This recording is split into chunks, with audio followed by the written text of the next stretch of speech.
12. nodarbība - lojaltāte. Mīli no visas sirds.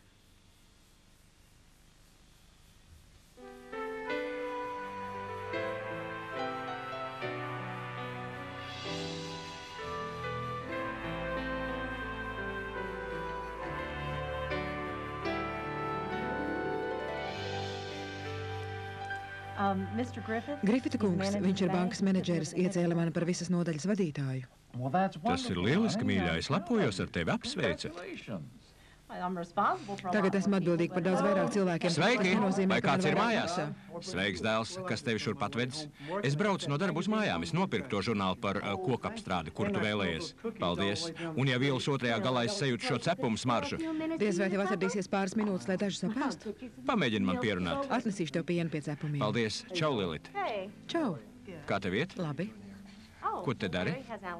Larijas šovakar paņēma Alisonu, tādēļ mamma uzaicināja mani uz mājās gatavot maltīti. Ak tā. Starp citu, uzmini, ko es vakar redzēju? Ko? Deboru. Tiešām? Viņa pusdienoja kopā ar ļoti interesantu vīrieti. Ko? Kur? Tajā mazajā kafejnīciņā 4. ielā. Kas viņš bija? Es nezinu.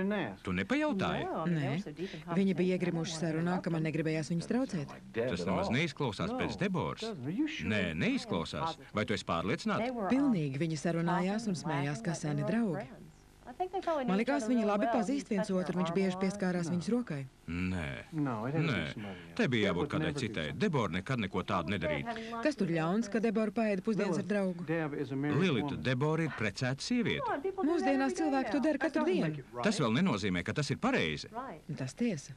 Lai nu kā, bet man ir jābrauc pakaļ Alisonai.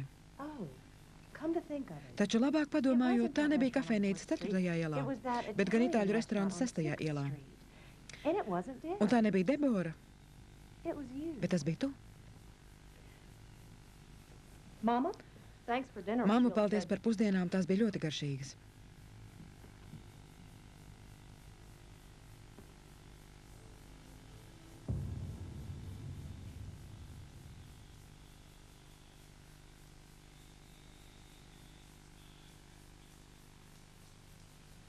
Šī ir mana pēdējā iespēja būt ar jums šīs tēmas ietvaros. Ja mēs apsēstos un atklāti izrunātos tikai tu un es, pēc visa tā, ko esmu teicis, es gribētu parunāt par tavu sirdi. Es gribu jums pateikt dažas lietas, kas šodien nav pārāk populāras. Vismaz ne šajā valstī, ko sauc par Amerikas Savienotajām valstīm. Kādreiz, varbūt pirms 50 gadiem, bija citādi. Tas, ar ko šodien gribu dalīties, var izraisīt jūsu sirdī vēlēšanos ar mani pastrīdēties. Tas nekas. Tikai vienmēr atgriezieties pie svētiem rakstiem un dariet to, kas tajos teikts. Galu galā laulību veido cilvēki. Esmu konstatējis, ka bieži laulībā ārēji viss var izskatīties ideāli. Līdzīgi mašīnai, kuru šis vīrietis spodrina, tā spīd un atstaro viņa seju. Bet, kad jūs paskatāties, kas aiz tā stāv un uzzināt, kas aiz tā slēpjas, jūs redzat, ka mašīna ir briesmīgā stāvoklī.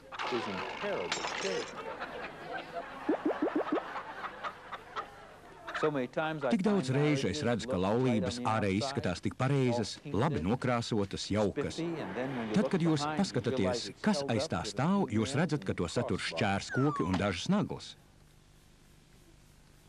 Es nezinu, kā tu, bet šķiet, ka vairums no mums, kas ir precēti, vēlas uzzināt mazu noslēpumu, tad to pielietot un pateikt, ka viss būs labi. Veiksme laulībā ir kas vairāk kā atrast pareizo cilvēku. Tas nozīmē būt ar pareizo cilvēku. Laulības ir nepārtraukta rakstura pārbaude. Viljamam Šekspīram ir slavens citāts: sasieniet savas sirdis neatraisāmā mezglā. Vai varu kādu brīdi runāt ar jums par lojaltāti? Lojaltāte. Kad es apprecēju savu sievu un mana sieva apprecējās ar mani, mēs viens otram bijām vissvarīgākie cilvēki visā pasaulē.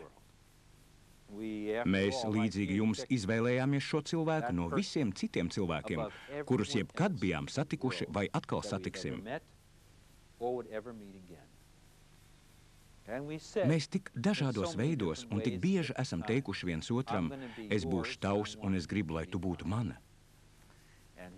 Mēs mūžīgi būsim vislabākie draugi. Viss mūsos runāja patiesību. Nebija ne mazāko šaubu vai slēptu tumšo vietu. Tādi mēs bijām, un tas bija godīgi.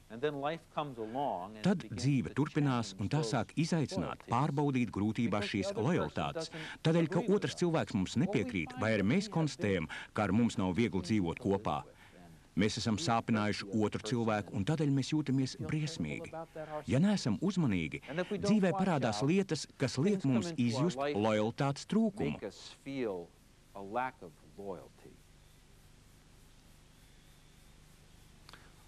Es dzirdu cilvēkus, kuri nav lojāli tajā, ko viņi saka un ko viņi dara. Mani, un es esmu pārliecināts, kā arī jūs, vienmēr sarūktina tas, ka es dzirdu, kā vīrs vai sieva stāsta kaut ko negatīvu par savu laulāto draugu. Runā kritiski. Dažkārt jūs to dzirdat vīram vai sievai klātesot. Viņi tos aprunā un aizskar viņus līdz sirdsdziļumiem. It kā tas būtu veids, kā vēl vairāk sāpināt savu otru pusīti. Kāds cits dzird viņus to sakām. Viņi zina, ka viņu otrā puse sabiedrībā ar viņiem nestrīdēsies. Lojaltāte. Lojaltāte nozīmē to, ka jūs nekad nekritizējiet cilvēku, pret kuru esat lojāli citu cilvēku priekšā. Nekad. Neatkarīgi no tā, ko viņi būtu izdarījuši. Jūs esat lojāli. Lojaltāte iet tālāk par to, ka jums ir taisnība vai arī, ka esat labi.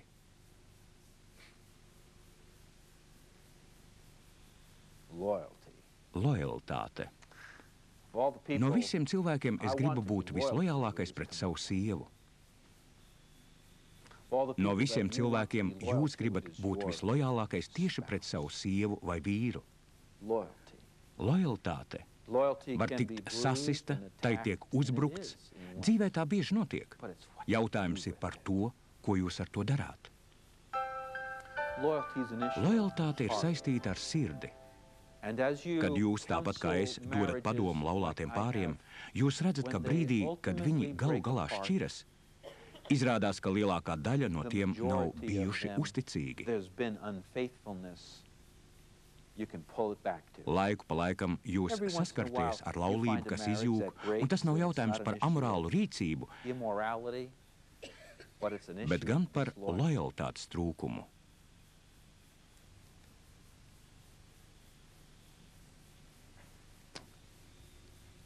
Es gribu par to nedaudz parunāt. Emocionāla lojaltāte nozīmē to, ka nav nevienas citas sievietes, tikai mana sieva. Tā ir sieviete. Kad jūs apprecāties, tad pēc manām domām jūs atsakaties no visiem citiem tuviem pretējā dzimuma draugiem. Tas ir beidzies. Tas ir beidzies. Vai jūs vēl aizvien varat būt draugi? Jā, tādi kā agrāk. Nē. Pagājušajā gadā es centos palīdzēt jaunam pārim. Viņi bija nesen kā precējušies. Vīrietis vēlējās, lai viņa agrākā meitene vēl aizvien būtu viņa labākais draugs. Viņa bija precējusies un visu laiku vēlējās nākt ciemos uz vakariņām. To nevar darīt. Tas gandrīz izjauca viņu laulību.